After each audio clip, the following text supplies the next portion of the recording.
Return to Zork is a 1993 graphic adventure game in the Zork series. It was developed by Activision and was the final Zork game to be published under the Infocom label. Gameplay. Unlike the previous games in the Zork franchise, which were text adventures, Return to Zork takes place from a first-person perspective and makes use of video-captured actors as well as detailed graphics. A point-and-click interface replaced the text parser for the first time in a Zork game. The overall gameplay style was somewhat similar to Myst, although Return to Zork predated Myst by a few months. Unlike Myst, which had no extra spatial dimensions of functionality, Return to Zork features multiple ways of interacting with each object in the game world, as well as with several non-player characters also present in the world via a menu which appears on the left side of the screen. It also offers multiple ways to complete the game, encouraging replay. Among the actors who appear in the game were a number of recognizable character actors as well as a number of well-known younger actors.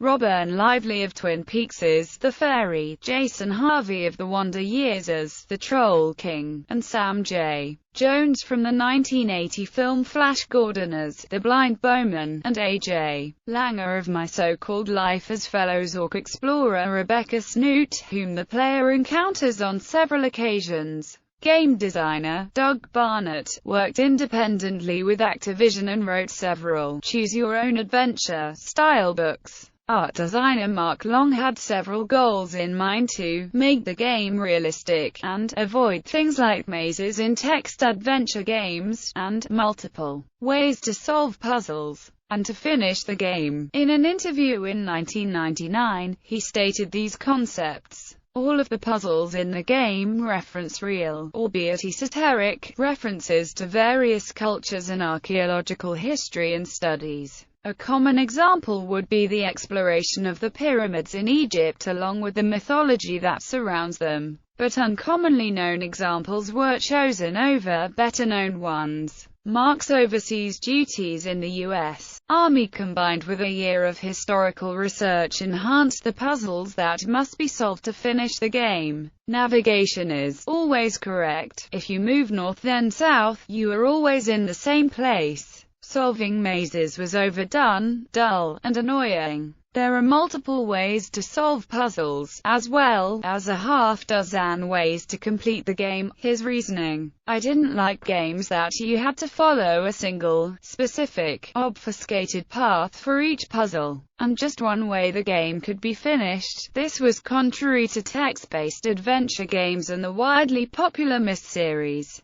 It also gave the player a reason to play the game more than once, trying to discover new ways to solve puzzles and to finish the game. Serious gamers said they had worked out dozens of combinations to completed the game. Feelies. As a tribute to the original Infocom, Return to Zork included feelies. The feelies include a sweepstakes letter. Some packages also included a sweepstakes letter written in French or German. The envelope for the sweepstakes letter. The 966 GU edition of the Encyclopedia Frobot Seeker, which was combined with the game manual. Plot. The player's character is a sweepstakes winner who wins an all-expenses-paid holiday to the Valley of the Sparrows in Zork. Upon arrival, however, the player quickly learns that the entire area has fallen under some dark and sinister influence, becoming decayed and dysfunctional. Whole buildings have mysteriously vanished, murderous vultures infest the land.